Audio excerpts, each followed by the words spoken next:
Heyo, welcome back everyone to the Chaos Ball podcast. It's the last divisional preview, the last one before the official Seattle Mariners preview, and then the season is here. We're so close. We're like a week away from the season technically starting in Korea with the Dodgers and the Pods, but the broader MLB season does not start for a couple weeks, and next week will be, of course, it'll be the Mariners preview, which should come out a week before their opening day, and I'm looking forward to it. Already started doing some stuff for that, but without further ado, this is the AL East preview. I saved this division for last. Somehow, still, Jordan Montgomery and Blake Snell are unsigned as of my recording, and Dylan Cease was just traded to the Padres, so that was also like a sneaky, I don't know, maybe the Red Sox might trade for Dylan Cease. No, they did not. The Padres just did. So, still no major pitching additions from this division. I just have to think, especially the news about Garrett Cole just came out a couple days ago, and he's going to miss like a month or two to open the season for the Yankees, and could still potentially have season-ending elbow surgery. I think he's getting evaluated still, doing more tests. You got to think either they were going to trade for Dylan Cease, which they aren't now. They're going to trade for what?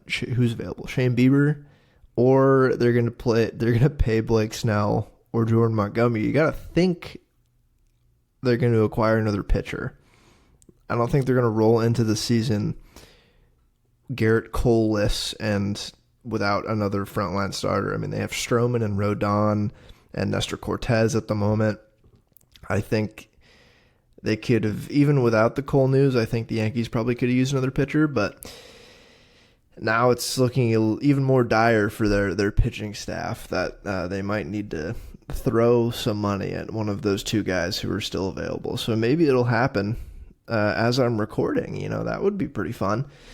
But as of right now, these teams are still unchanged, largely, as they have been most of spring training, but I will not dilly-dally any longer. There's plenty to talk about with this division, probably the best division in baseball again, but even more so this year. I think each of these teams has, well, maybe not the Red Sox, but the other ones have probably at least stayed the same or gotten better. I think the Red Sox probably stayed the same, at least from last year. Maybe they're getting better with some upside. Hope there. But I will start with the Red Sox. The Red Sox are projected to get last place in this division. They're projected to be an 80-ish win team, 79 and 83 per PECOTA and 80 and 82 for Fangraphs. They went 78 and 84 last year with an 81 and 81 Pythagorean record, and that is right on line with what most people thought they were going to do and what I thought they were going to do going into the year. I thought they were just going to be a fairly mediocre team in not in a bad division, in a really good division. And they didn't change much in the offseason. I mean, they lost free agents. Justin Turner was pretty solid for them last year. They lost James Paxton. He was good when he pitched. Richard Blyer out of the bullpen. Adam Duvall was a monster for a couple weeks before getting hurt. And then they traded Alex Verdugo away to the Yankees for some pitching. They traded Chris Sale to the Braves for Vaughn Grissom. They traded Luis Urias to the Mariners for Isaiah Campbell, a relief pitcher. They definitely acquired more pitching this year. I think at least they probably addressed the innings that they lost last year. They also signed Lucas Giolito and Liam Hendricks. Lucas Giolito just had surgery, so there's that. He was their big free agent signing this year, and they gave him a decent amount of money. I was kind of surprised at how much money they gave Lucas Giolito, but that is a moot point at the moment because he is hurt. He is hurt. And I don't know. This team is good. This is a good baseball team that probably has a ceiling of mid-80 wins just in a really tough division. So it's hard to pick them to do much with this team and come out of this division at all, because I think the four other teams in this division are better. On paper, at least. They're better than the Red Sox. But you plop the Red Sox down in the AL Central, and they'd have a much better chance of making the playoffs. I mean, that's not a crazy take. It's just it's wild they didn't try to improve more than they did. They had kind of a weird offseason. They hire Chaim Bloom to run the team similar to the Rays. They have him set up an infrastructure that is clearly working. Like their farm system is ranked 8th in the league according to Keith Law, and they've graduated a couple guys from that. You see like Tristan Casas and even like Jarren Duran at the big league level contributing to this team, like Brian Bayo, and then you have Marcelo Meyer, and like they just drafted Kyle Teal.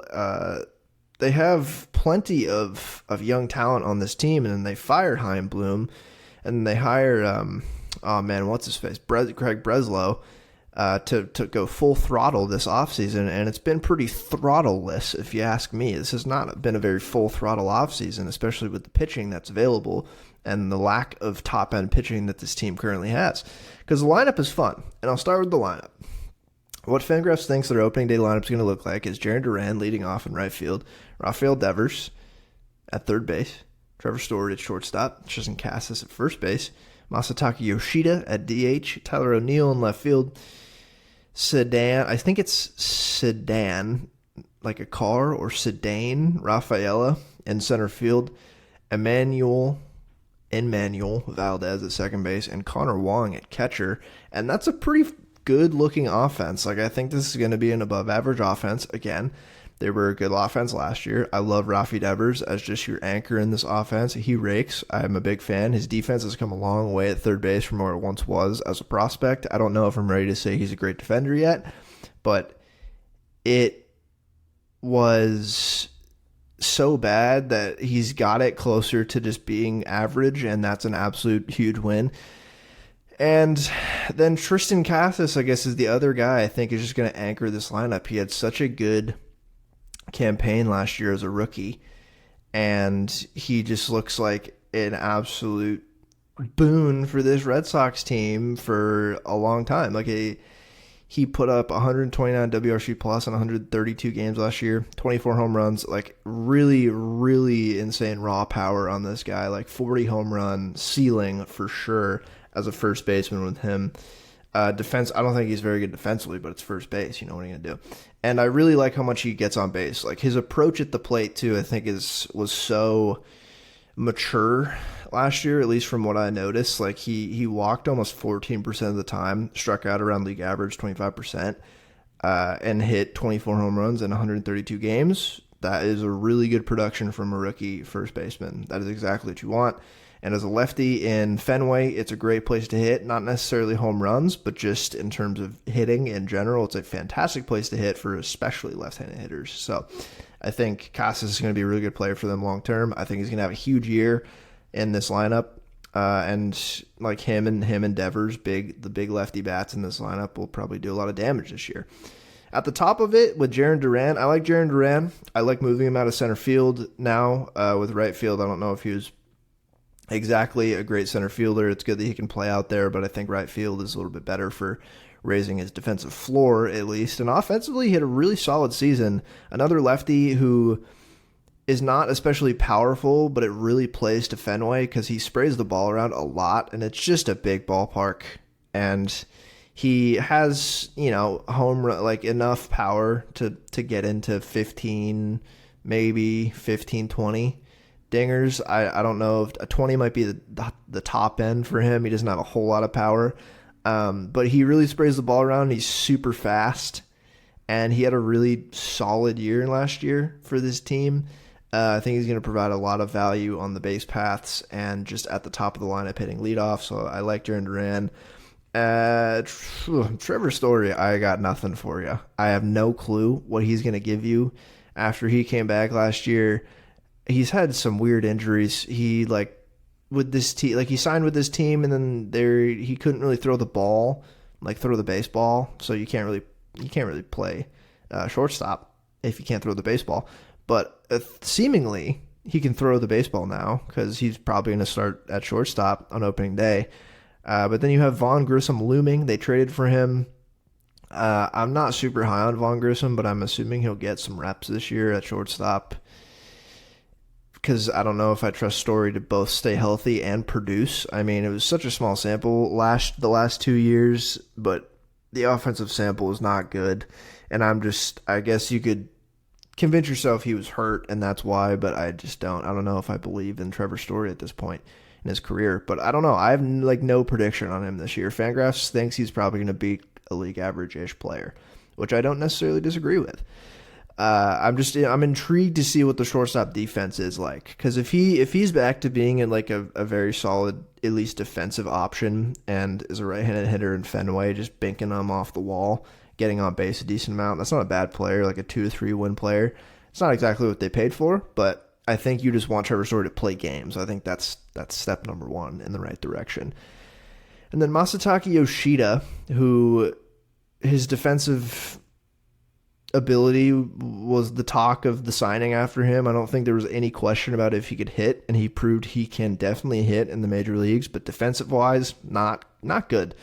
So getting Tyler O'Neill in a trade, did they trade for Tyler O'Neill? Yeah, they did. And getting Sedan Rafael up to center field, pushing Yoshida to DH, I think is best case for him, where he can just focus on hitting. I think he's a really good hitter. Again, especially just in this ballpark, plays really well. Really good contact ability. Love the approach. I really like Masataka Yoshida. And especially now that he's just going to DH, I think it's going to be best case for him long term. And then the back of this lineup is where it gets a little shaky. Like, I don't know what you're going to get out of Rafaela offensively. Defensively, he looks like he could be one of the better center fielders in the league, and that is really important in Fenway, in such a wonky, large center field that is available to him. So I think this is going to really help the defensive numbers of this team, because they were so bad last year, like far and away the worst defensive team in the league. It wasn't even close, really, by most metrics. They were so bad. So he's going to help. And I don't know offensively where he's at. I don't think he has a whole lot of like upside offensively besides like, I don't know, like league average, which league average offense with elite center field defense is still a good player. But yeah, I don't know. And then Emmanuel Valdez, a second baseman who I don't know like a whole lot about. I think he's profiles as a power hitting second baseman with not very good defense, with upside of like, I think 55 grade raw power. So offense for a second baseman who has, I don't know. I don't really know much about him. I think there's upside of good offense from the second base position. He played a little bit for them last year, 49 games after getting called up, and he was like fine. He was fine offensively. So I think you hope just there's not a whole lot of pressure on him at the back of the lineup to produce, and you just hope he can hit some home runs, maybe walk a little bit more. He had a pretty good walk rate in the minors. I'd hope that would go up and raise his value a little bit. But looks like a fairly solid second base option for this team right now. And then Connor Wong at catcher, offensively not very good, defensively also not very good. I think this is the biggest hole on the team is catcher, which is why they went catcher in the draft last year and drafted Kyle Teal, one of the best catchers available in that draft. So I think that tells you a lot of where they're at catcher-wise, and I just don't think Connor Wong's very good, I'll be honest. And then just moving through to the pitching, this is where things, I don't think they go awry, but they fall off a little bit. You have Nick Pivetta, Brian Bayo, Cutter Crawford, Tanner Houck, and Garrett Whitlock, and I'm just going to say it. Those guys are good pitchers. I think all 5 of those players are good pitchers. I don't think one of them is an ace. Brian Bayo may be the closest thing to it. I really like Brian Bayo. I don't especially like his delivery, but I do like the pitching outcomes that he gets. He's got a really nice changeup, a good sinker to go along with it, and I think he just needs to do a little bit more with his four-seam fastball for me to really consider him a potential ace. They just extended him. I think it was a good extension. Like, I do think he's a good pitcher. A better defense behind him would really help since he has a changeup and a sinker that are his 2 best pitches. But I think he's a solid pitcher. I mean, I liked him going into last year, and he didn't quite take the step that I wanted to see from him last year. But he was more or less a very similar pitcher to the year before, especially when you look at his peripheral numbers. He's like an elite ground ball guy which I guess helps pitching in Fenway, but I think I just want to see a better defense behind him. That would really help, you know. Um, but I like like his pitch mix. I think the four seamer needs to come along a little bit and maybe work on his slider as like an out pitch to lefties or something. But he has really good sinker changeup. I think it's a really good combo.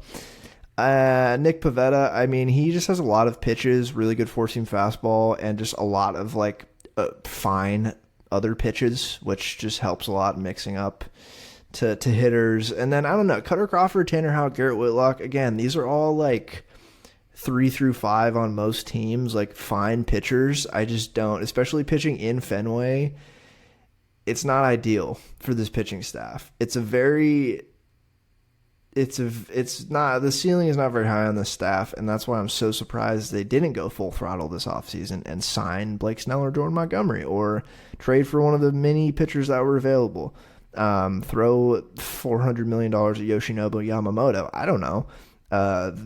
It feels like the Red Sox have not been Red Soxing the past couple of years. They've been trying to be a cost measuring, like very analytic forward, non-spendy team, and they could be like the Dodgers. They could be both. They could be a very analytical and smart baseball team with the capacity to throw out huge contracts that most teams cannot do, and they just haven't been doing that. Like, it's the Red Sox.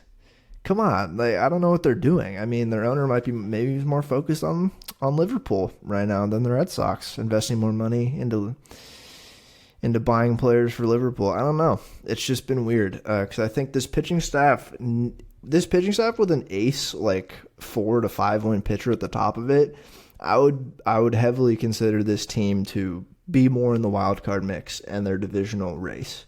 But it's just not, the pitching staff's not doing much for me. It's just full of guys that are like fine. And then the bullpen also, I think, is just fine. Kenley Jansen in 2024, no idea what he's going to give you. He's theoretically their closer. Chris Martin, I guess, could also close. I like him more than Kenley, but he's also not a spring chicken. He's like 37. Josh Winkowski, sure, solid reliever. I liked what Isaiah Campbell did for the Mariners last year. I think he's going to be a solid bullpen option, if not unspectacular, with a really good mustache. They traded for Greg Weissert. He was one of the guys I got back in the Verdugo trade. I like him a little bit more than some of their options last year. Brandon Bernardino is in this bullpen as a lefty option. I don't know, man. I just don't know. This pitching staff as a whole, like, even with Lucas Giolito thrown in it, he's not like the frontline starter I'm talking about that would really make me consider this team a true contender. I think they need a Blake Snell on this team, a Jordan Montgomery, a Shane Bieber, one of those guys that I repeatedly have been mentioning. They need one of those guys if they want me to take them seriously, and right now, I'm not. I'm going to really enjoy this offense. I do like Brian Bayo again, but the other guys just, I don't know, man. I'm just not entirely convinced of this team building that they have going on. I forgot the X Factor. The most important thing of these preview episodes, the X Factor for this team, I think it's Brian Bayo. Like, I was going to have it be Lucas Giolito before he went down. I think it's Brian Bayo.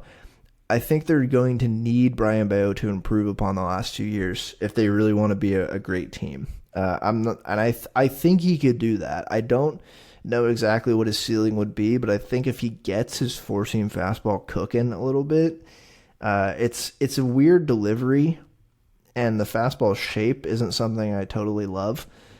But if he does something with that four-seam fastball and you have a good four-seamer, a really good changeup, and a sinker, that's at least 3 solid pitches that you can play off of for most hitters. I don't know if I see it this year.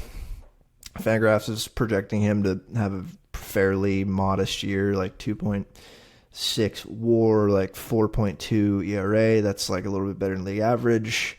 It's a tough ballpark.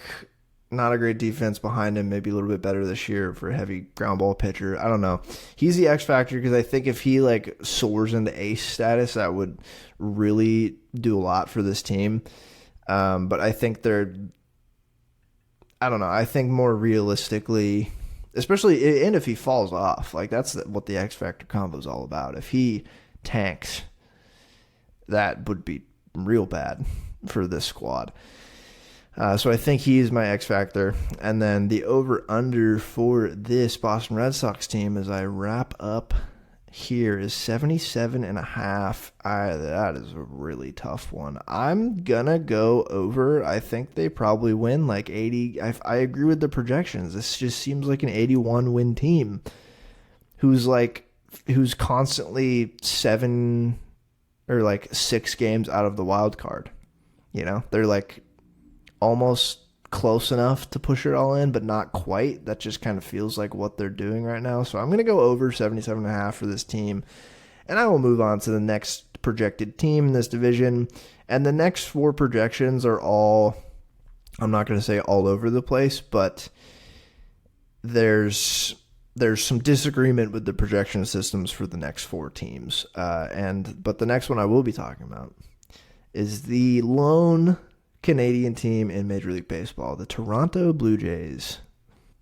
A team, maybe the most underperforming team of the past couple years, just in terms of the expectations that they've not only set for themselves, but the league is kind of set, where it's like, we expect you to be better than this. I mean, they've made the playoffs a few times, flamed out in the playoffs also, every time they've made it, and it seems like they, more than any team, this is true of every team in baseball, where you need to internally develop and get better year over year, right, if you want to contend. That is true of every single team in the league.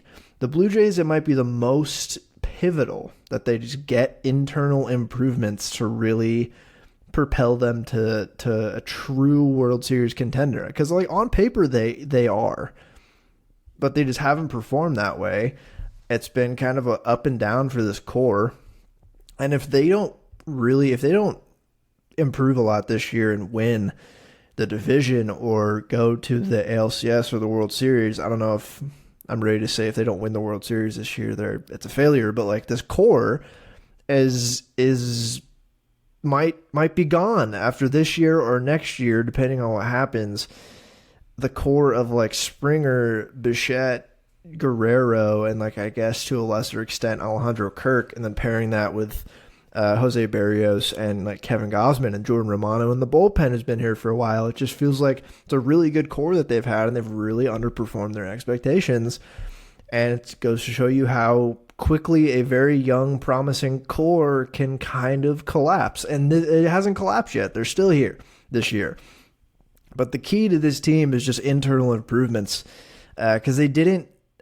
Notably, this team doesn't have Shohei Ohtani on it. He is still on a flight to Toronto to this day, and it will never land.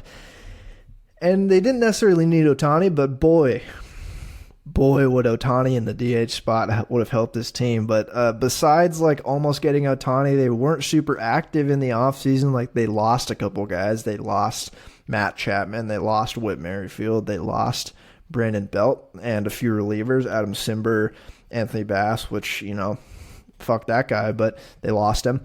But they re-signed Kevin Kiermaier. They brought in Justin Turner to DH and probably play a little bit of third base. They brought in IKF as well, who theoretically right now is their starting third baseman on opening day, which is not ideal. And then they also signed Yariel Rodriguez of WBC fame. I mean, he wasn't in...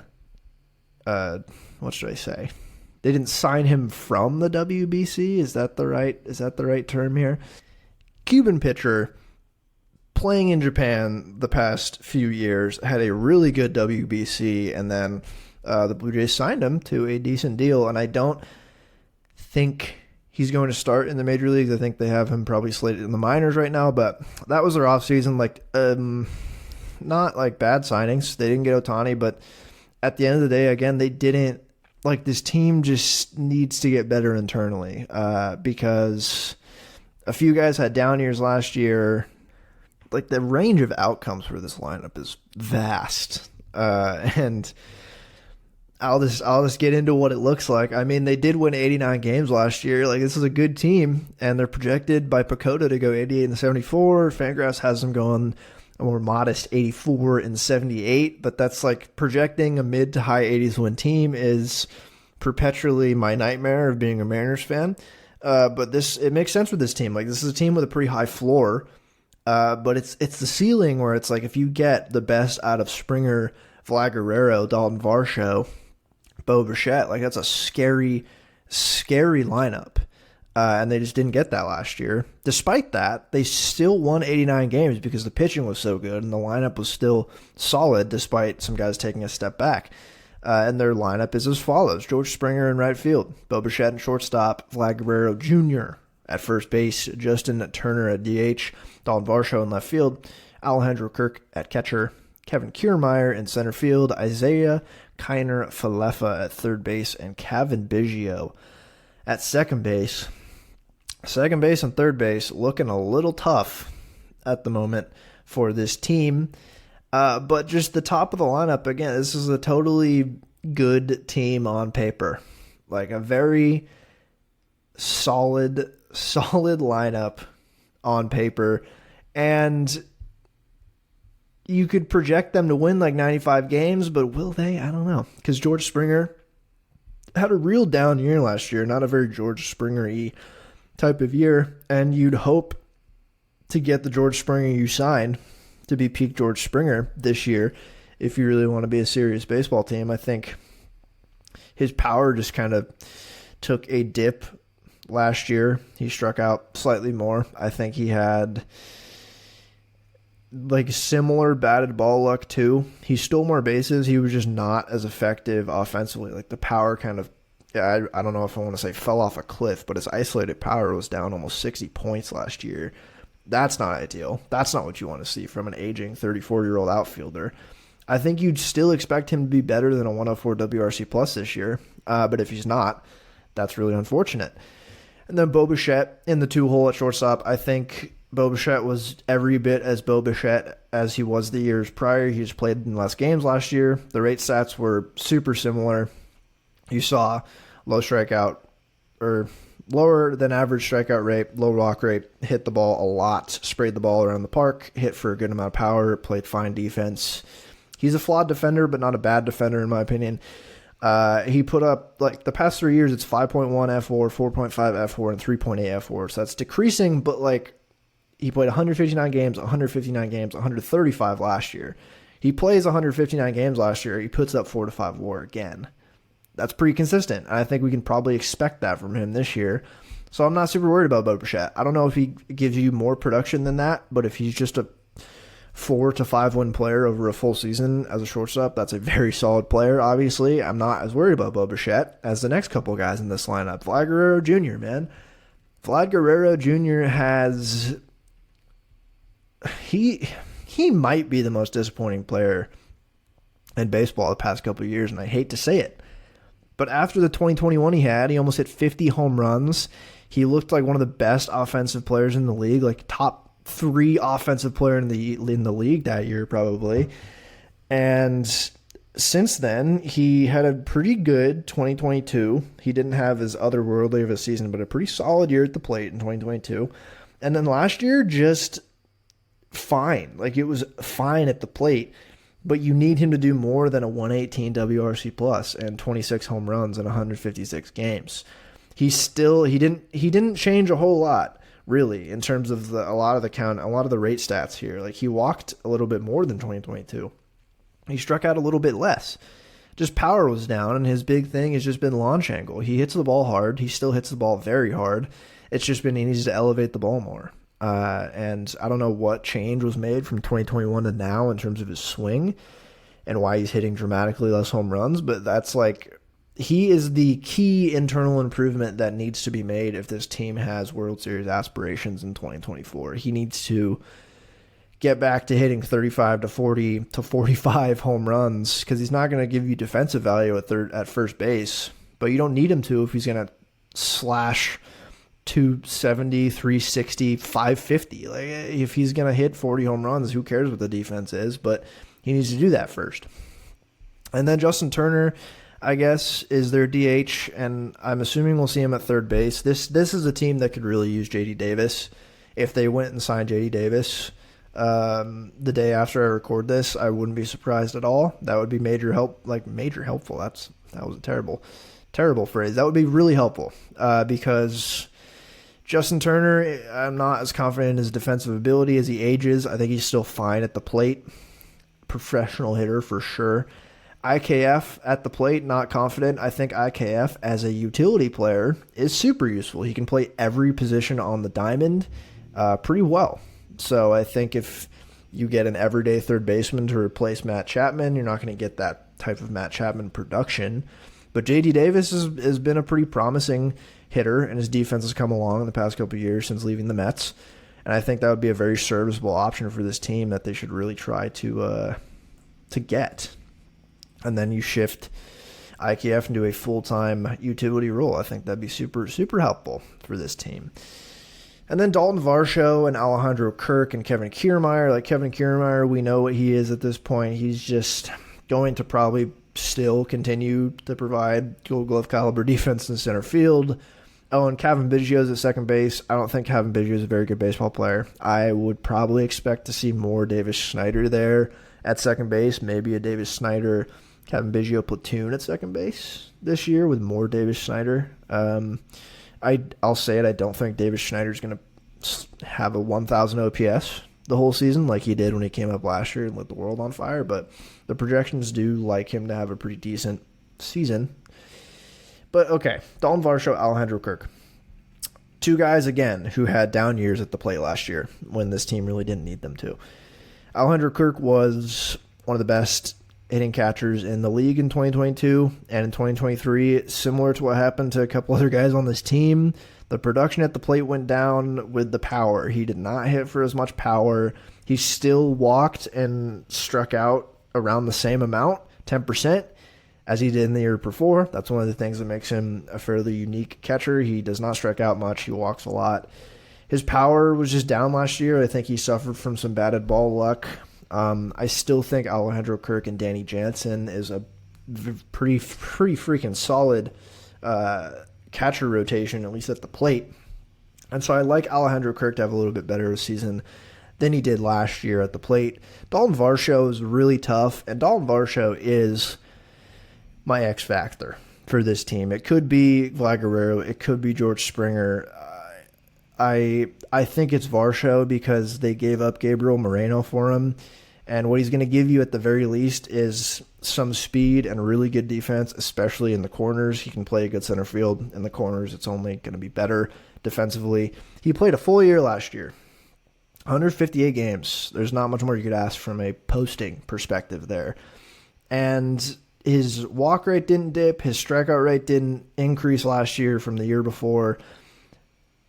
It's another case of a Blue Jays hitter. Just the power was sapped. He only hit 20 home runs last year compared to 27 the year prior, and 7 less games, I should add, too. Isolated power was down 30 points. I think maybe he suffered from some bad ball luck as well. But an 85 WRC plus in 158 games from a guy you'd expect to put up a 110, and if he progresses, maybe a 120 WRC plus at the ceiling. They need more out of him offensively.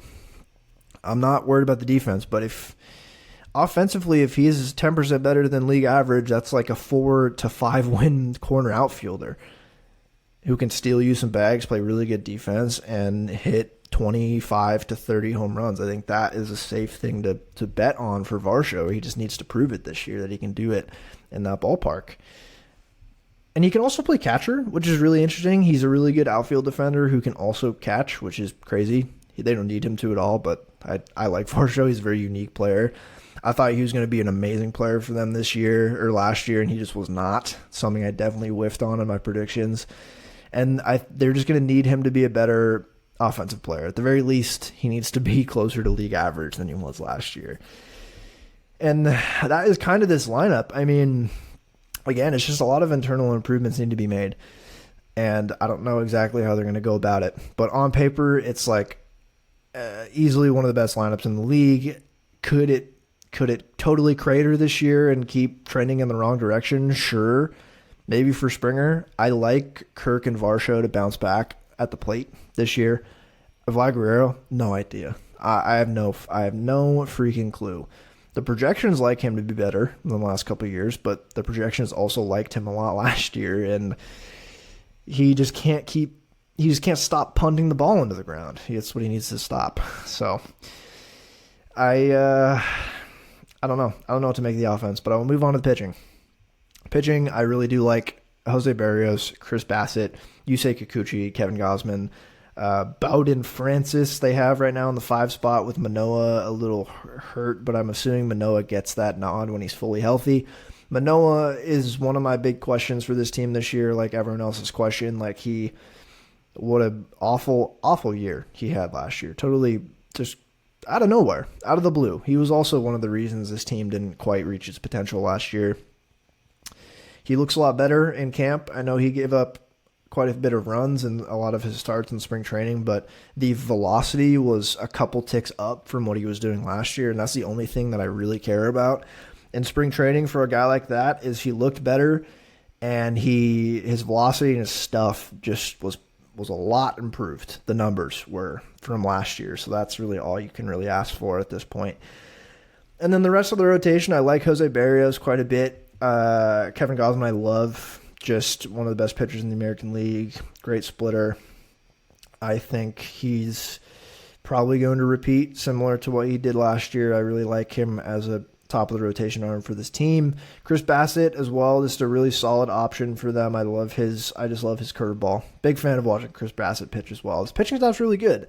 And it was really helped by Yusei Kikuchi finally kind of breaking out and having a really solid year on the mound last year. He really looked like the pitcher that was somewhat promised when he came over from Japan to go to the Mariners. His velocity was up a little bit, but really he changed his pitch mix up a little bit. He had that slider working really well. He threw a lot of innings, put up nice rate stats. I think he's just going to be a solid pitcher for them, at least as a number 4 behind those other 3 guys. That's like a very good 4 starter in my mind. And maybe it's because he gets like 14 hours of sleep at night. Maybe it's that. And then the bullpen, Jordan Romano still here, one of the more consistent closers in baseball of the past, 3 years. It's just been a really solid option for them out of the pen. Eric Swanson is great.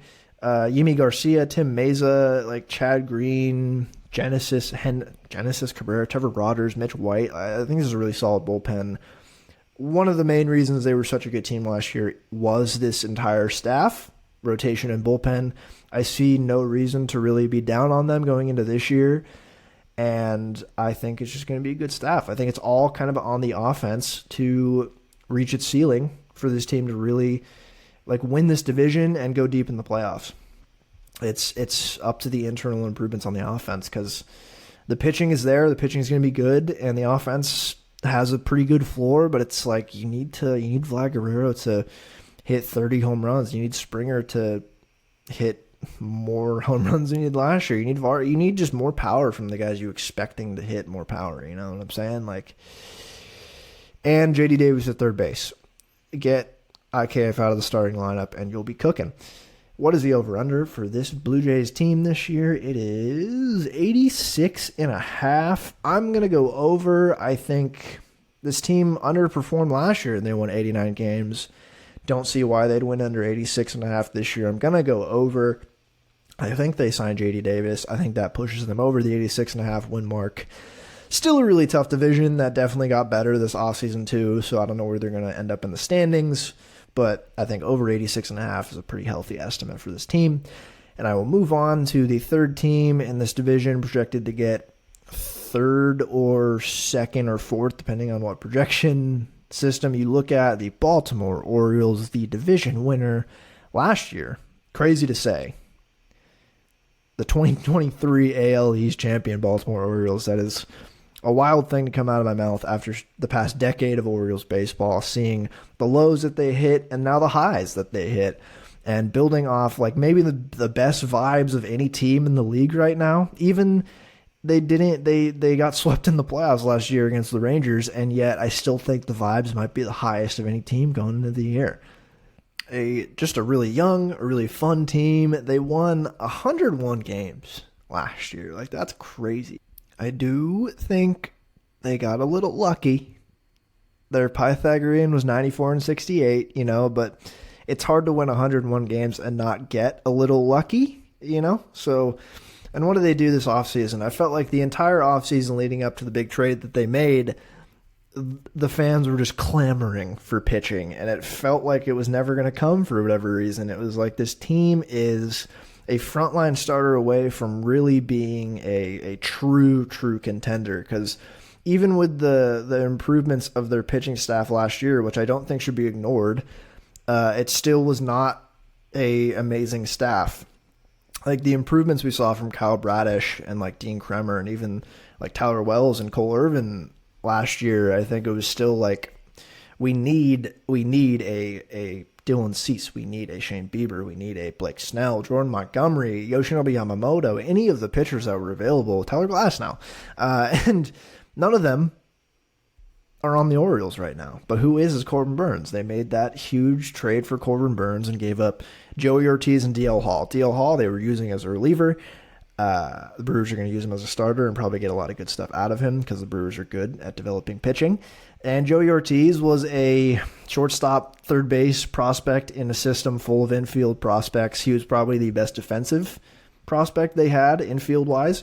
But he was just not going to get reps on this team in the future with the likes of Jackson Holliday, Jordan Westberg, Gunnar Henderson on the left side of the infield for them. He just was probably not going to crack this lineup anytime soon.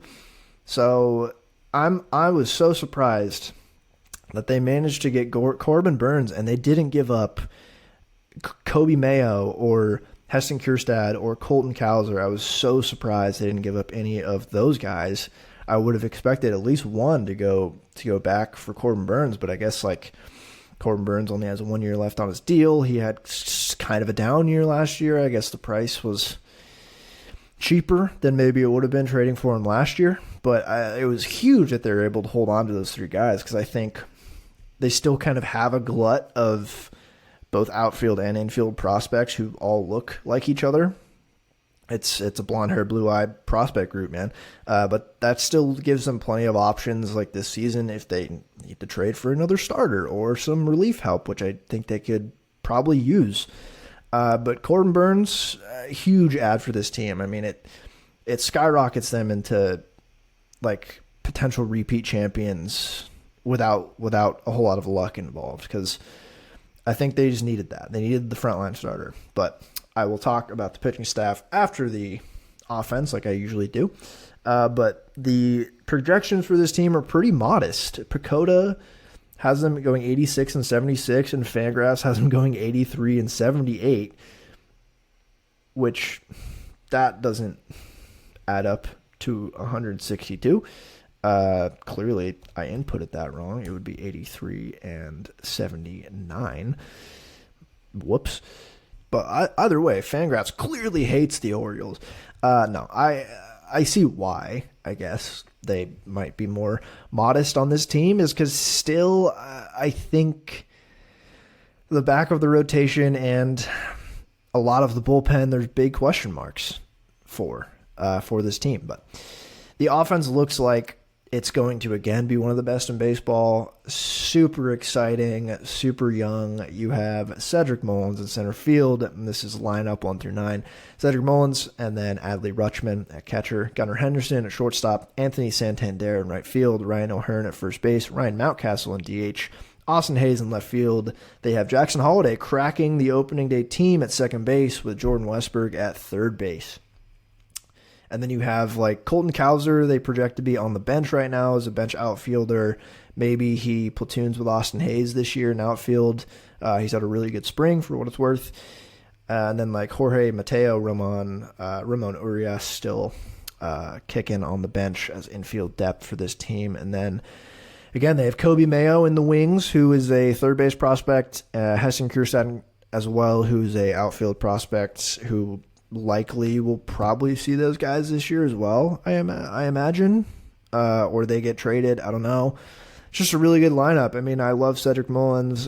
Adley Rutschman is one of the best catchers already in the league. I think there's another another gear to add on offense. He hasn't been bad offensively at all, especially for a catcher. But last year he cut his K rate, kept his walk rate the same, hit for less power on a rate basis, but he played more games. He played 154 games last year, like 110 at catcher, 46 at DH. So plenty of offensive production from him, even though it was a little less so on a rate basis. But again, he put that's so many games to play as a catcher, even when you're DHing. Like five win player in both seasons his rookie year, and now really catches his pitching staff well. I just think there's more offensively we could see from him, which is crazy to say. Because if he gives you more offensively, like he could be putting up peak like Buster Posey catching in offensive seasons, which would be wild. And then behind him is Gunnar Henderson, who might be better than Adley Rutschman. I don't know. Gunnar Henderson is so good. He had a real rookie-type April that had everyone who bet his Rookie of the Year odds like, oh man, maybe this isn't the year. And then he was one of the best hitters in baseball from May on. 4.6 WAR season, a guy who can steal you some bases, play good defense. He has a ton of power in his bat from the left side. He just looks like one of the best players in baseball. Like a good hit tool to go along with it. A true like franchise cornerstone, shortstop or third baseman or second baseman, depending on how like the Jackson Holiday development goes.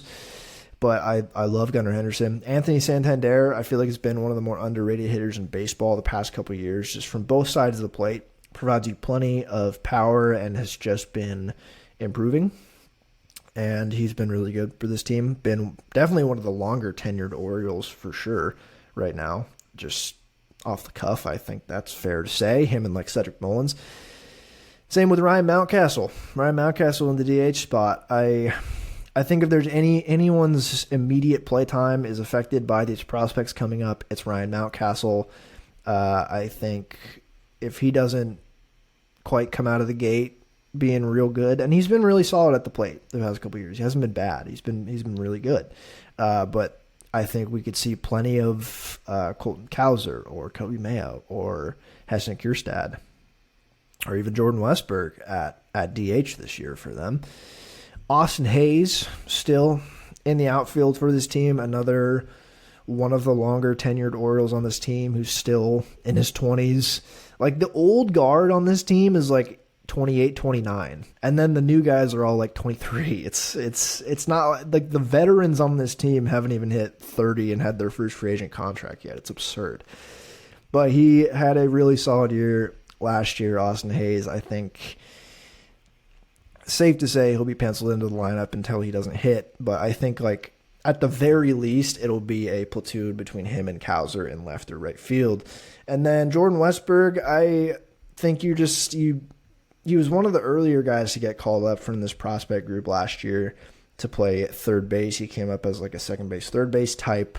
I think his defense is fine at third base. I'd be, dishonest with you if I say I don't know much about his defense. I don't know his ceiling. I feel like he provides a fairly league average floor with not a huge ceiling. I feel like his approach is pretty good at the plate. He offers some power upside, like 20 home runs.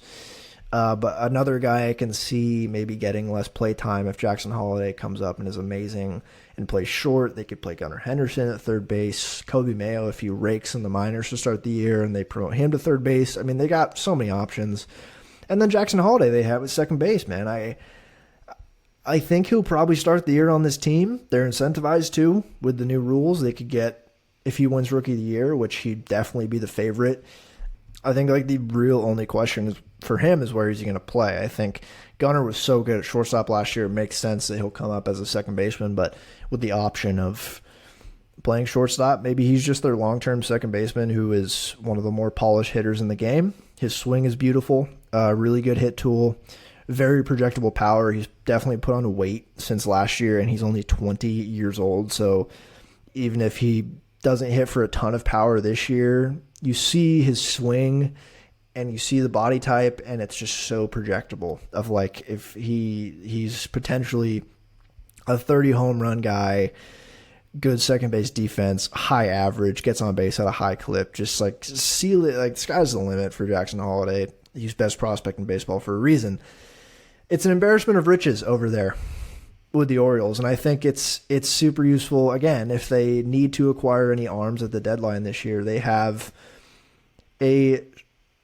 just have so many different types of guys you could acquire.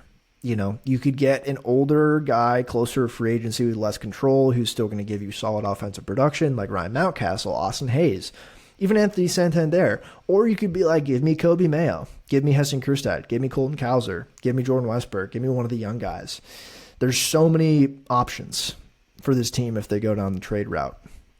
I've thought about it a lot from a Mariners perspective. If we're going to give up one of our arms, I would love Kobe Mayo or Heston Kjerstad or Colton Cowser to come back in that trade. If we end up trading like Emerson Hancock or something, that would be real cool. But let's get into the pitching. So the pitching is Corbin Burnes, Grayson Rodriguez, Dean Kremer, Tyler Wells, and Cole Irvin. I'll start with the back of the bullpen, or back of the rotation. Cole Irvin and Tyler Wells I don't really dislike here, especially long-term when John Means and Kyle Bradish hopefully come back in a timely manner this year. John Means probably before Bradish. I think those guys will slide in to the rotation, and Cole Irvin and Tyler Wells will go back to the bullpen. I think they're going to be serviceable enough starters for what this team needs to start the year for a couple months. Dean Kremer. I like Dean Kremer. I think he showed us last year that he can just be a fairly solid pitcher in the big leagues. I don't think it's anything special from him. I think he throws 3 pitches that are good with good command, and he throws like 5 pitches, but I think his four seam, his curveball, and his cutter are really nice and work well with like his other slider that he has. He just throws a lot of pitches with good command. He's one of those guys. I like them long term as a floor guy, especially with a good defense around him. So as the number 3 starter, likely the number 4 or 5 when Means and Bradish are in this rotation, I like that out of Dean Kremer. Grayson Rodriguez, their top pitching prospect for the last couple of years, had a very tough start to his MLB career last year when he came up.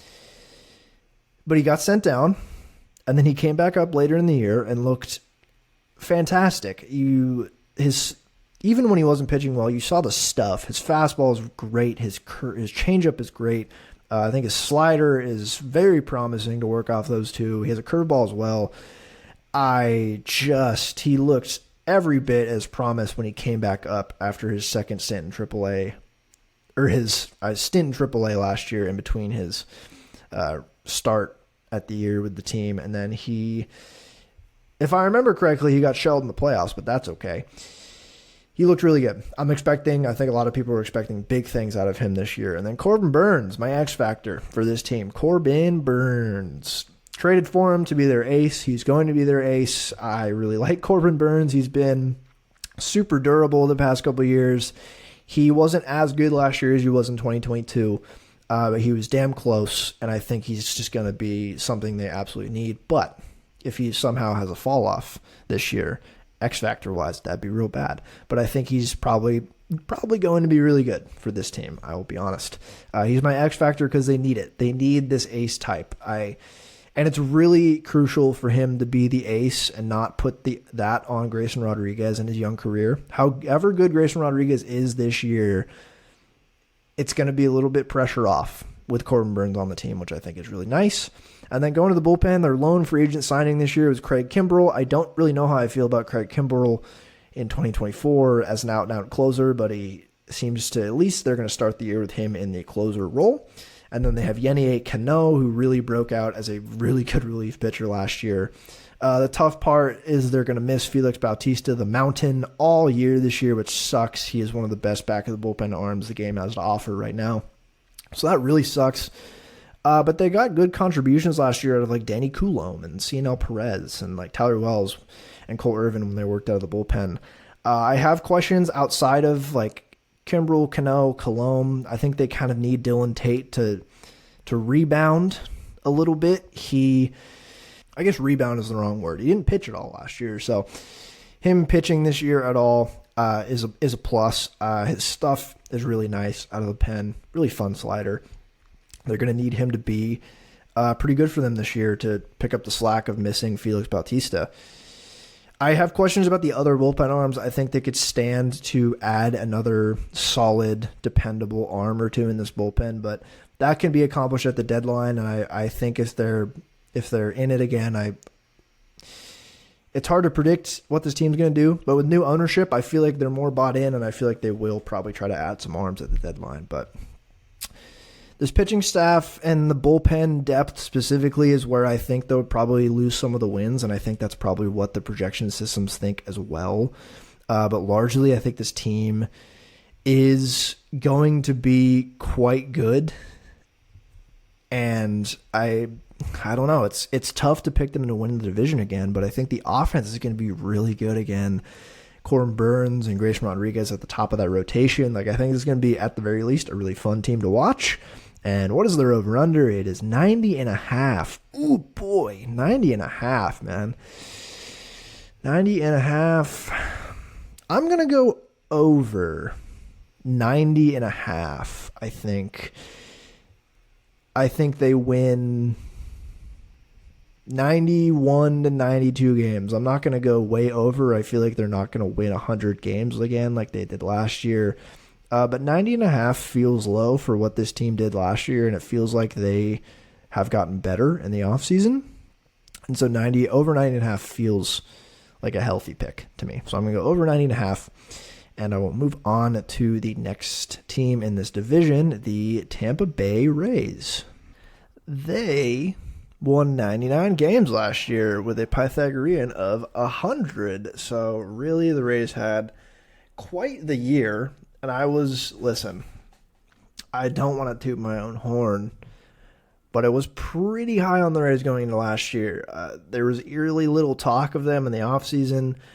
Obviously, it's the Rays. They didn't do a whole lot last year's offseason, not like major moves, but I loved them going into the year because they got healthy in the offseason. I thought that was just as good as acquiring players. They got really healthy. They come out for like 2 months straight. They win, 14 games in a row to start the year. They are like 25-5. And then they played just consistently good ball since that hot start. They finished with 99 wins, which was not good enough to win this division. Crazy enough. And then they lose in the playoffs. But a really good year from this team. And it just feels like the Rays, no matter what happens to them, injuries, what have you with a franchise shortstop, that situation, it just feels like they can weather more storms than a lot of teams. It feels like they're built to rebuild every offseason, it feels like. But their core has been here for a little while, and they're entering the year pretty healthy on the offense side. The pitching side this year is quite hurt. At least a lot of the guys you pencil into this rotation, they're pretty hurt right now on the pitching side, but I do kind of trust the Rays to patch things together pitching-wise until they get some reinforcements back off the IL.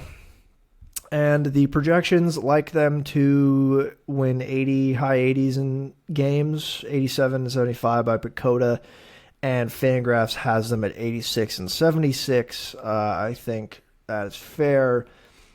They didn't do a whole lot in the offseason this year. It was, from a free agency standpoint, I should say, which is as per usual with the Rays. I mean, they signed Phil Maton early, but they signed Chris Davinsky, re-signed. And they also signed Ahmed Rosario, who his swing looks different. I think he went to Driveline or Tread, not Driveline. I think he went to Driveline in the offseason. And his swing looked great in the couple of plate appearances I saw, highlight-wise, from spring training. And I feel like Ahmed Rosario is going to have like a 2-WAR season out of nowhere for this Rays team. It just feels destined to happen. He's slated for kind of a out-and-out utility role, maybe a platoon in the corner outfield or at second base. Ahmed Rosario was not very good last year at all. He had some good couple of years there with Cleveland after going over from the Mets And the Rays feel like a perfect team for him to have a bounce-back year without a whole lot of pressure on his back. I mean, he can play shortstop, he can play second base, he'll DH. You could stick him in the corner outfield. But that's who they signed, and then they made a couple trades. They traded Tyler Glasnow for Johnny DeLuca and Ryan Pepio from the Dodgers. They traded Vidal Brujan to the Marlins for some guys. They made a couple trades with the Mariners. The bigger one, Luke Raley for Jose Caballero, and Caballero slated to start at shortstop for them this year. So they had a somewhat Rays-type offseason with a lot of the core from last year's team still intact. They're just missing Wander Franco. Listen, I'm not going to speak on that because it seems like he's probably never going to play in Major League Baseball ever again, probably for good reason as well. So they're just without him, and he was their franchise cornerstone. He had signed a long-term deal that was somewhat team-friendly. I was so high on him last year going into the year. He looked amazing, and then that news came out, and it's very unfortunate, not for him, but for the people involved in that situation. And the Rays got to figure out what to do about that. And right now, I think it might be shortstop by committee a little bit, but I'll talk about maybe some prospects will come up, play short. I don't know. But I like this team going into this year. I feel like it's similar to last year where I don't hear a lot of people talking about the Rays because they didn't make a blockbuster acquisition this year. They traded away Tyler Glasnow and Manuel Margot. But I wouldn't consider Johnny DeLuca and Ryan Pepio like a blockbuster type get for the Rays. I do like Pepio this year pitching for this team, but I feel like a lot of people are talking in this division about the Yankees, which for good reason. The Yankees had a pretty loud offseason. At least one move in particular was fairly loud. And you're talking about the Orioles and all their young players. And then there's just the Rays just here. I feel like they're just always, at this point, people are like, yeah, the Rays are probably going to be the Rays. And they definitely will be. And I'll just get into what their lineup is looking like. 1 through 9, this is how Fangraphs thinks the opening day lineup is going to shake out. Yandy Diaz at first base, Brandon Lau at second base, Randy Arozarena in left field, Josh Lowe in right field. Brandon Lau, I'm sorry, I should have said, did I say Brandon Lau or Brandon Lowe? It's Brandon Lau and Josh Lowe, which is, man, ridiculous. Isaac Paredes at third base, Jonathan Aranda at DH, Jose Siri in center field, Jose Caballero at shortstop, and Rene Pinto at catcher. And I really do like this lineup. It's a very Raysy lineup, but the top of it is great. Yandy Diaz, probably the most underrated player in all of baseball because he plays on the Rays, which, fair. But he has been, past couple of years, a top 10 offensive player in the league. He's one of the best players in the league, period, and cemented that with his season last year. And I think he's one of the best hitters I've seen in quite some time. Basically, since going to the Rays from Cleveland and starting to play every day in 2020 and on, which 2020 was so short. But he's been a very much above average hitter since then. Truly had his breakout in 2022, where he played 137 games. He had a 146 WRC plus, 3.7 WAR out of first base. He can play third as well. And he walked 14% of the time that year and struck out 10.8% of the time, which is absurd. And his big problem was he was hitting the ball hard. His approach was excellent. His contact skill, his feel for the zone is elite. And what prevented him from really having an MVP type year that year with those numbers is 9 home runs. He was hitting the ball into the ground far too much. It was a Vlad Guerrero type problem with less raw power, essentially. And what he did last year, he started to elevate the ball. He hits 22 home runs in 137 games, 164 WRC plus, 4.7 WAR, 16% strikeout rate, around 11% walk rate. That is a crazy good approach. And he did what you wanted him to do last year. He started elevating the ball a lot more.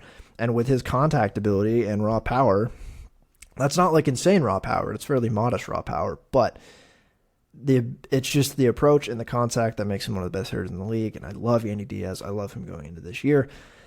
And then behind him, they're getting Brandon Lau back to start the year healthy. He did get hurt last year. He started the year healthy after not playing a whole lot in 2022. But he started the year healthy last year, got hurt, missed about a month and change of some time, but overall his numbers looked really good. It looked similar to kind of what we've been expecting from Brandon Lau. Just he'll strike out a decent amount, but good walk rate and a lot of power from the left side. And I think they're going to need him to be as close to peak Brandon Lau as possible this year if they really want to contend with this division. And I think he can be that. I'm still pretty high on Brandon Lau. He just needs to stay healthy. I'd just love to see him play like 140 games because he played 149 in 2021, and then in 2022 he played 65, and last year he played 109. So past 2 years he's played about one season. I'd like to see him get to like 130 this year because with his production, that's like a 3 to 4 WAR second baseman with upside of 25 to 30 home runs, gets on base at a good amount. I think they're going to need that from him this year. But I like him to do that, and the projections like him to be a solid player again this year for them. Randy Rosarena and Josh Lowe in the corners. I love Randy Rosarena. How can you not love the man? I mean, just watching him play baseball is phenomenal. The WBC was amazing with him last year in Team Mexico. And he had a really good season last year. He kind of proved that his 2020 postseason outburst of being the best player alive in that postseason was not a fluke. He has repeated, not the same year over year, but he has just proven that he is just a really stable, solid hitter. He does a lot of things well. He has had 3 straight 2020 seasons. He has really good speed, solid fielding in the corners, really 55 grade hit tool, 55 grade power, just kind of a stable 3 to 4 WAR corner outfielder, which is so valuable. And he plays the game in such a fun way. He's been super durable. I really like Randy Rosarena. He walked a lot last year, which is super encouraging.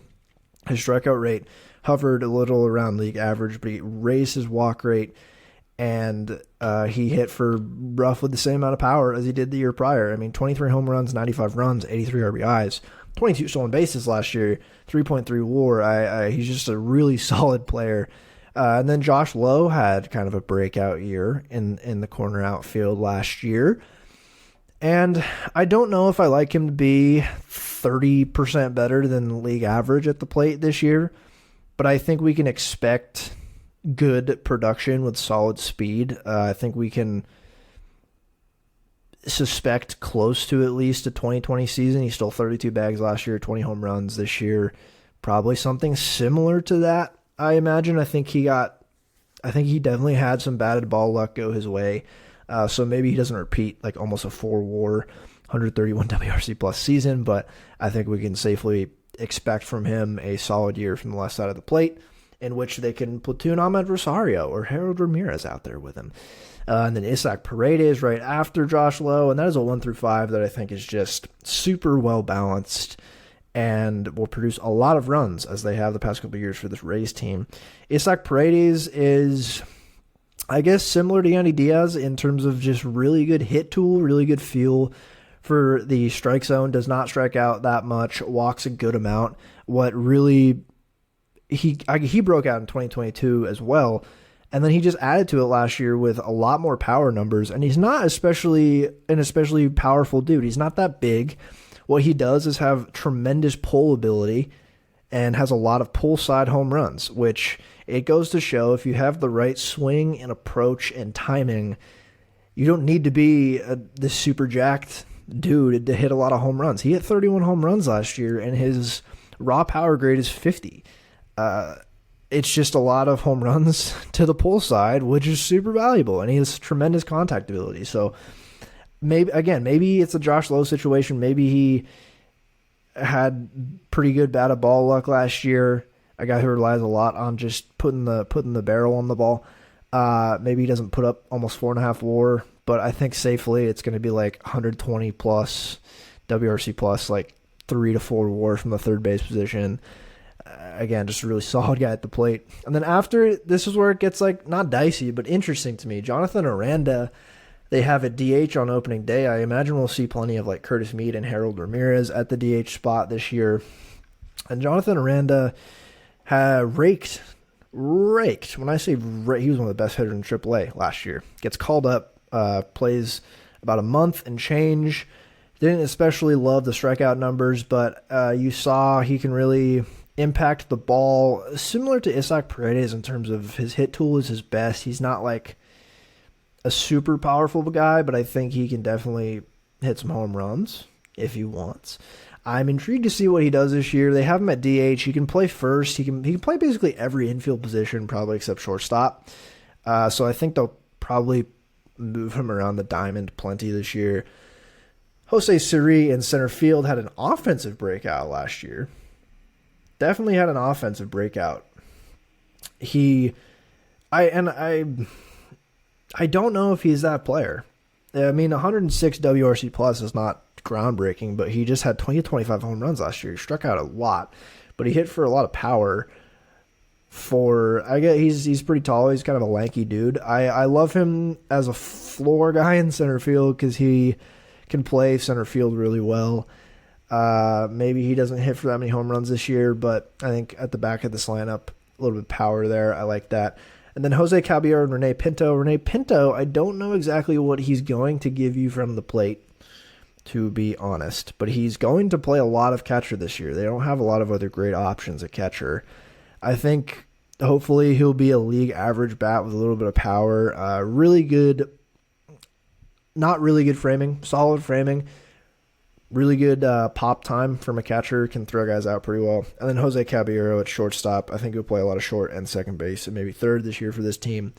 Most of his value last year from the Mariners came from stealing bases and defense, which is fine. Not a particularly powerful person.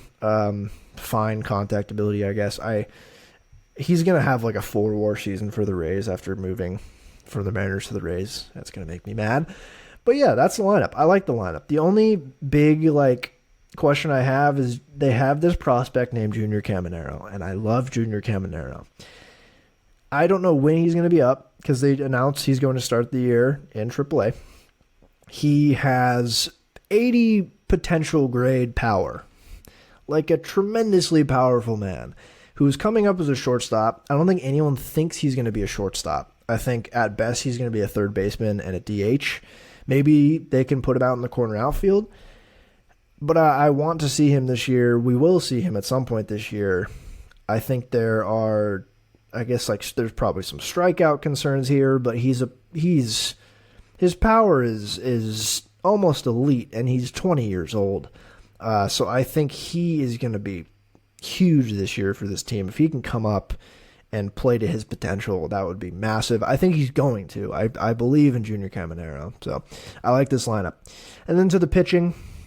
Zach Eflin was really good for this team after signing there last year. They got Aaron Savali in a trade. They have Zach Littell. They got Ryan Pepio in the Glasnow trade this year. Tyler Alexander is penciled in as their number 5. And it's because they have, Shane McClanahan, their ace, had Tommy John surgery last August, so I think he's out all of this year. Drew Rasmussen has had a million surgeries on his pitching arm already. He's had 3 maybe since college. I think at least 2 Tommy Johns. And then last year in July, got an internal brace surgery, which is less severe than the Tommy John, but I don't know what his timeline is. And then Jeffrey Springs had Tommy John last year in April, so I think we'll see him at some point this year. That would be really helpful for this Rays team. And then Taj Bradley, young, promising starting pitcher who I didn't have amazing success last year as a rookie pitcher, but his stuff looked really nice. So I think there's a lot of potential. He could be the next ace for this Rays team to trade in 3 years. But he has a strained pec that just was, put out on the internet a couple days ago. So that sucks. So he's not going to be on opening day roster. I'm assuming he'll probably miss April. He's shut down from throwing for 2 weeks, which is right. So it sounds like he'll start throwing right around opening day, which isn't super promising. I don't think they'll push him since he's so young in his career. But there's just a lot of injuries to this pitching staff. I like Eflin. Savali, I think, is a wild card for this pitching staff. I think they're going to need to get good contributions out of him after coming over from Cleveland. I think they're going to rely on him a lot out of the rotation, at least just to to pitch a lot of innings. I don't necessarily think he's going to be bad. I think he was quite good for Cleveland the past couple of years. And I think if anyone's going to use him correctly and get the most out of him, it's probably the Rays. And then, I don't know, Zach Littell and Tyler Alexander, sure. I feel like Zach Littell is another Rays starter they get off waivers that they turn into just a very solid starter, opener, relief pitcher. He has that written all over him. And then Ryan Pepio came over in the Glasnow trade as the main piece. I mean, Johnny DeLuca will probably play for his team at some point, but Pepio pitched last year in the major leagues for the Dodgers, had really good numbers. His peripherals were a little bit higher than his raw numbers, but I think he offers something interesting for them. Really good fastball changeup, and I think the Rays are probably going to want to do some stuff with a slider breaking ball, but I feel like he's going to have a solid year for this Rays team as a back of the rotation guy. And then the bullpen, it's the Rays bullpen. They, like the Yankees we'll talk about, like the Brewers, the Mariners, they're one of the best teams at getting everything out of their bullpen and just taking these guys and making them a good bullpen arm. And they project to have another really good bullpen and maybe a set closer for the first time in a long time, it feels like, with Pete Fairbanks as, I think he's just going to be their closer. And for a team that doesn't do that very often, it's interesting to see that they're going to have maybe a 30-plus save guy this year. Pete Fairbanks, love him, super tall, doesn't blink, big fan. Jason Adam, Colin Poche, Phil Maton, Sean Armstrong, Garrett Clevenger. I think all of these guys are going to be solid for them this year. Jason Adam is filthy. Sean Armstrong, too. I really like Sean Armstrong. Some solid lefty options out of this pen. I think they will, like the Rays usually do, they'll probably get some guys off waivers this year that will be great for them. I'm not worried about the bullpen. I'm more worried about the innings from this rotation because they're just so hurt. Because I think they're looking at Taj Bradley again, maybe pitches, starts in May, and Jeffrey Springs maybe All-Star break. I don't know exactly. I think my X factor for this Rays team, weirdly enough, is going to be Aaron Savali. I'm not super worried about Zach Eflin repeating the good year that he had for this Rays team last year. I'm worried about the rest of the rotation. Aaron Savali being the number 2. He had a solid year, again, last year for them. I think he's my X factor because I think they can turn him into a really good starting pitcher. He has so many pitches, which is why I think the Rays are going to pick and choose. Like, you're going to throw this one more, you're going to throw this one less. They're going to impart their Rays philosophy on him. And I think he could be a really good pitcher for them, especially because he just has good breaking stuff. And the Rays seem to excel with guys with really good spin and break stuff. So he is maybe my wackiest X factor of the year in these preview podcasts. But it is the Rays. They're a pretty wacky team. And I need time to talk about the Yankees, so I'm just going to go straight to their over-under, and it's 84.5. I'm smashing the over on this Rays team, over 84.5. And we'll move on to the final team in this divisional preview month? This is the final team I'm previewing before the Mariners. It's the New York Yankees, projected to get first in this division. The projections love this team. Pacoda has them going 94-68. Fangraphs has them going 88-74. They went 82-80 last year with a 78-84 Pythagorean. I was very low on this team going into last year for a lot of reasons, and I was correct. And I'm definitely, a little bit more bullish on this team going into this year, but especially with the Garrett Cole news, it makes things a little bit more interesting. But I'll get to the pitching staff after I talk about this lineup, which I do really like. If you didn't know, the Yankees traded for Juan Soto this offseason. Now, Juan Soto is one of the best hitters on the planet. You know who else is one of the best hitters on the planet? Aaron Judge. They will be batting back-to-back in this lineup, which is terrifying. Absolutely terrifying. That is a crazy 2 hitters to have. That's 2 of the best hitters in the league. And Soto's going to be so good. He's going to be so good for this Yankees team. It's going to be disgusting watching him cook in a Yankees jersey. Everyone just hope and pray they don't extend him because that would be terrifying. But they traded for Juan Soto. They traded a lot of arms that they could definitely part with. It was a good trade no matter what if you get Juan Soto back. And they also got Trent Grisham, which I really liked, throwing him into the trade. I guess the other big trade they made, I mean, they traded for Caleb Ferguson, who I think is going to be a really good reliever for them this year, coming over from the Dodgers.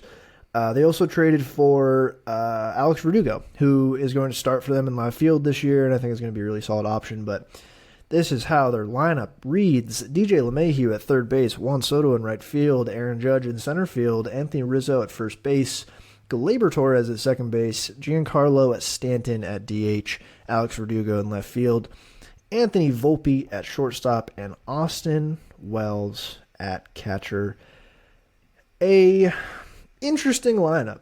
A very interesting lineup for this Yankees team. I think there's a lot more to like about this lineup than last year, not just Juan Soto. I think it's going to be a much more balanced lineup. The one thing I will say before I really get into each guy, Jason Dominguez, one of their top prospects, who looks like a really solid switch-hitting corner outfielder who can rake. Got Tommy John surgery in September, which sucks. He came up briefly last year, looked awesome. His nickname is The Martian. He's going to miss all of this year, which just stinks. I was really looking forward to watching him, but they will be without him this year, which does really hurt like the depth of this outfield, but they do have some good options. So just to get into it, DJ LeMahieu, he is like the main guy I'm worried about in this lineup. Last year, his strikeout rate rose like 10 whole percentage points, which for him is like going from 10 to 20%. He's been one of the more consistent and reliable players in baseball, especially just for this Yankees team the past 5 years, playing third, second, first, DH, leading off, really productive. Last year, really, his strikeout rate rose so much. He didn't get as many hits. He's like 36. I think that was kind of an indicator that he might be on his way out. And so if he doesn't start the year very, very well, I personally, and I am not Aaron Boone, but I would just hit Juan Soto at the leadoff spot with Aaron Judge second and push DJ LeMahieu out the door. That's what I would do. But they don't really have another third baseman that I trust. So I think he'll continue playing third, but if he's not hitting as well, he's striking out a lot, I would just push him down the lineup. But Juan Soto and Aaron Judge after that, is there really much else to say? I mean, Juan Soto is one of the best players I've ever seen. The man loves walking. I think he's going to hit a lot of home runs in Yankee Stadium. I got nothing else to say about Juan Soto. Aaron Judge, too. Aaron Judge is amazing. If he didn't kick the Dodgers' concrete wall, weirdly enough, why do they have concrete on the bottom of their wall? If he didn't do that last year, he might have won the MVP again. He is one of the best players on the planet, one of the best hitters on the planet. Starting him in center field this year, I think he'll see less time out there. Actually, I'll get into it a little bit later. Anthony Rizzo, after that in the 4 spot, I'm willing to throw all of last year out because he got a concussion, and the Yankees, I don't want to get into it. They mismanaged that completely. Like, he was basically playing with concussion symptoms when he knew it. The Yankees felt like they knew it, but they kept playing him. He couldn't really see the ball very well. Very uncharacteristic year from him. I'm going to throw it all out, and I think he's going to be fine this year. I think you can pencil him in for like 2 WAR, a very solid first baseman. Short porch will help. And if he doesn't get a concussion and that doesn't happen again this year, I think he's going to be fine. And then Gleyber Torres at second base. Gleyber Torres has just really impressed me the past couple of years. All he's done since coming up for this team, he had a really good couple first years in the juice ball era, had some down years, and then 22 and 23, he's had really good seasons for this team at second base. He's been a very productive player offensively. Last year, he rose his, oh my God, can't speak. He rose his walk rate and lowered his strikeout rate a pretty significant amount while hitting for basically the same amount of power. He has some speed on the base path, enough to steal like 10 to 15 bags. He's a really good player. He's a really good player for this team, and I'm really interested to see if they re-sign him long term, because he's only 27. I can see him, and I like his approach. I can see him just being a long-term, very solid player like he's been the past couple of years, and I just really like him in this lineup. And then Giancarlo Stanton at DH. The DH spot, I think, is going to be crucial for this team this year, because Giancarlo Stanton, as we know, he will hurt his hamstring at some point this year. It happens every year, and you usually kind of take that, because you'd be like, oh, okay, so we hope to get 100 games out of him. He'll hit 20 home runs, and then we'll paper over DH with other people until he comes back. And last year he missed more games than usual and had a very bad year. He still hit 24 home runs, but he struck out a lot. He was worth negative WAR. He was terrible defensively. He really needs to DH full time, but when he's running the bases and gets hurt, I don't know. I don't know, man. He's aging. He's 34. I don't know. I just think you're just going to expect him to probably miss time again this year. But I think they're way better equipped to handle that this year than they have been in the past, because I think you can put Juan Soto at DH a lot of the time, because Juan Soto's not great in the field. I think you can DH Juan Soto, shift Judge to right field to have him play a little bit less center, and then play Trent Grisham in center field. I think getting Trent Grisham back in that Padres trade with Soto was huge, because Trent Grisham as a backup outfielder at all three positions and as a starting center fielder, he's really good defensively, and I think he's going to hit pretty well at Yankee Stadium as a left-handed hitter. So I really liked that, because it's going to give them a really solid center field option to put out there when they want to give Judge and his legs a rest. So maybe you keep Soto in right, you put Judge at DH, or Judge in right field, Juan Soto at DH. Maybe you do a mix of both with Trent Grisham in center field. I think it gives them a lot of better options than they've had in the past couple of years. So I think that's their DH spot, I think it's going to be a lot better this year in the DH and outfield rotations. Alex Verdugo in left field, I think he's just a very good hitter, like 2 to 3 WAR, sprays the ball around, solid approach, just if anything boring, just a fine hitter. Anthony Volpe and Austin Wells, the two not rookies anymore. Well, is Austin Wells, did he play enough to be a rookie? I think Austin Wells is still technically going to be a rookie this year. He didn't play very much last year. I don't know the outlook on Austin Wells. I think he's going to hit. I don't think his defense grades out super well. So I think they're going to give him a pretty long leash at catcher and see if he hits. And then if he's hitting and not catching well, maybe you DH him and you just play Jose Trevino at catcher, who's a really good defensive option. I like that versatility there too.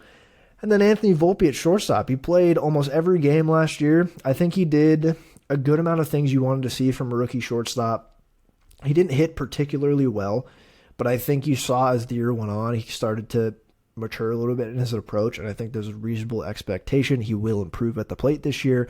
His defense was nice at shortstop last year, and he was super durable and can steal you a good amount of bags. So I like Anthony Volpe just improve this year.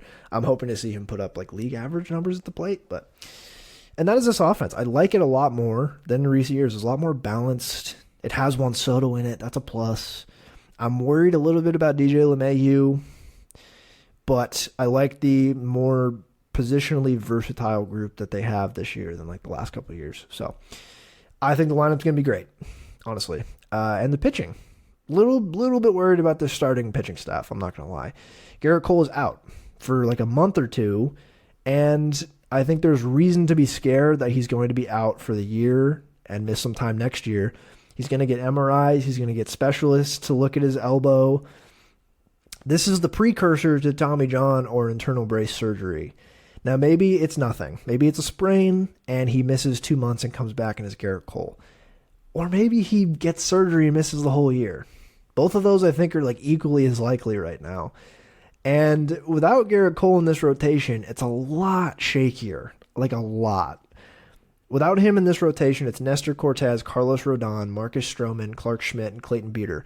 Marcus Stroman was a good signing for them this year. If unspectacular performance-wise, I think he's going to be a good pitcher. I think he has just been a good pitcher for a while.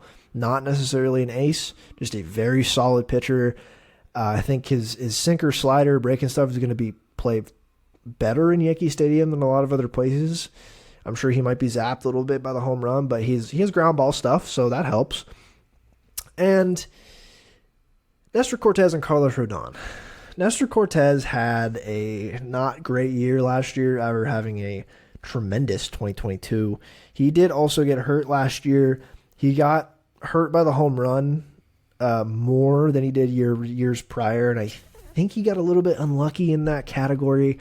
I expect him to put up better numbers than he did last year. Maybe not 3.6 WAR, 2.44 ERA in 150 innings like he did in 2022, but maybe a 3.6 ERA in 140 innings this year. That would be good from Nestor. I think he's going to be fine.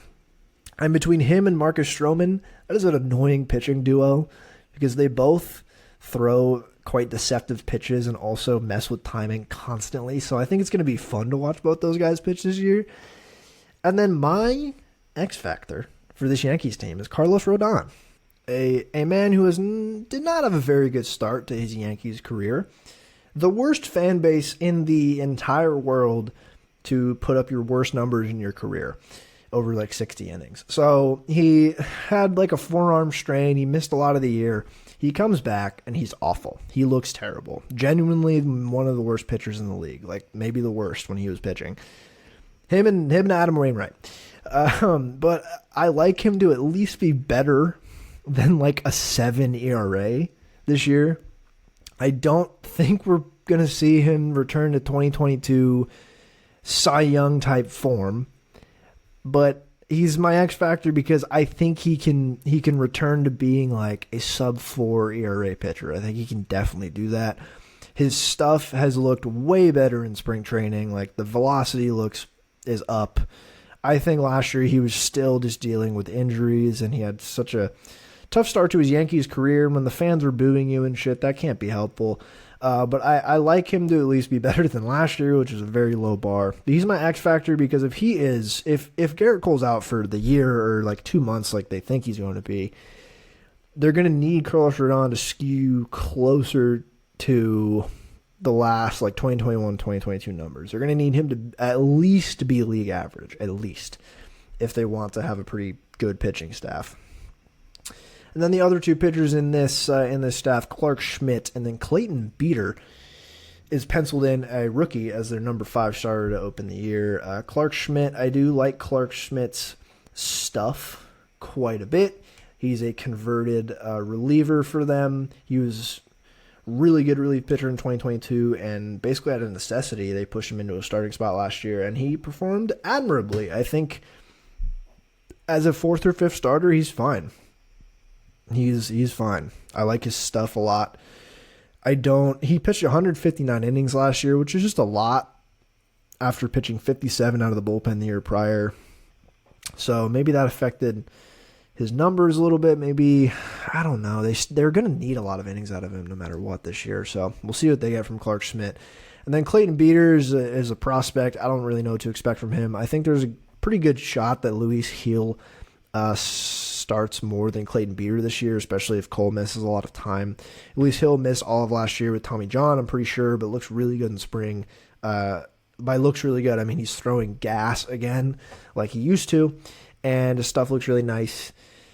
And that's the starting rotation. It's just without Cole, it's shaky. It is shaky. But the bullpen is where they could pick up the slack. This team, like I mentioned, like the Rays, Mariners, Brewers, what have you, Dodgers, they can get so much out of their bullpen. They've been really, really good at developing bullpen arms in recent years, and they're entering the year with what looks like another solid bullpen. Clay Holmes is their closer, filthy, probably going to be one of the best closers in the American League, followed by Ian Hamilton, who had a really nice year last year, someone I had no idea about until last year when I watched him. Well, I had heard of him like very briefly before that, but then last year he just looked phenomenal. Just really good stuff out of the pen. Caleb Ferguson, who I mentioned they traded for, Ron Marinaccio, Jonathan Loaizaga, or Johnny Lasagna as his nickname is, Victor Gonzalez, Luke Weaver. Luke Weaver's in this bullpen? I didn't even know that. Damn, he's been all over the place the past couple of years. But no, I think this bullpen's going to be fine, and I think I trust them again to take guys off waivers or prospects and make them into good bullpen arms. I like the back of the bullpen, and I think that'll help pick up some of the slack from this staff. But again, I'm so worried about Garrett Cole missing time. It's not only that he's such a good pitcher, he's been him and like Aaron Nola and Zach Wheeler and Logan Webb have been the most durable guys in the league the past few years. I mean, Cole has pitched how many innings since he became a full-time starter? I mean, let's just go back. I'm looking at his page right now. 2015 and on, 208 innings, 116, 203, 200, 212, 73 in 2020. 73 in 2020. That's absurd. 181, 200, and then 209 last year in his Cy Young year. All with really good strikeout numbers. Just a crazy good pitcher. And it's just a lot of innings and production to replace, and that's what I'm worried about. And so, like, Nestor Cortez, Carlos Rodon, who both had down years last year, are going to need to be better this year if this team wants to win a uber competitive division. The projections love this team to win the division. I don't, I'll be honest. Their over-under is 93.5. I'm going to take the under, similar to the Orioles where I took the over on 95 or 90.5. I think the Yankees still probably win 90, 91 games, but under 93.5. Especially after the Cole news. I was going to take that under before the Cole news, and then I saw the Cole news. Definitely taking the under. And, man, this is going to be a really tough division, really competitive. And, I think the Red Sox are going to get last. I think that's not a foregone conclusion, but I think that's a healthy estimate. And then I think the Blue Jays are going to get fourth. The Orioles are going to get third. The Yankees in the second. And yeah, that's right. You heard me. The Rays are winning this division in 2024. I'm calling it. No one's talking about them. Everyone's picking the Orioles or the Yankees to win this division. I'm not. I'm picking the Tampa Bay Rays. And just to recap, Red Sox over 77.5. Blue Jays over 86.5. Orioles over 90.5. Yankees under 93.5. And Rays over 84.5. So if my over-unders are correct and the order is correct, the Rays would probably win like 94 games, the Yankees like 92, the Orioles 91, the Blue Jays 88, and the Red Sox 79. That's a stupid good division. I'm looking forward to watching them, and I hope you are too. And that's it. This was the longest preview podcast. This was the meatiest division, and we're almost there. Next Friday is the Seattle Mariners preview, which will probably be this long, talking about just the Mariners. And I'm done with my divisional previews. This is the last one. I appreciate if you listen to all of them. You're an absolute madman if you listen to all of these previews of my voice, an hour and a half, talking about just naming dudes. I appreciate you listening to all of them, or even just this one if you just listen to this one, whatever. Thank you so much. I really liked doing this. I'm so excited for the season. And I hope you feel at least a little bit more informed going into the 2024 season than you were prior to listening to this. If you are, then I've done my job correct. And I really appreciate any support for the show that you can offer. So that was the AL East. And look out next Friday. It's the Seattle Mariners preview. Thank you, and have a good rest of your week.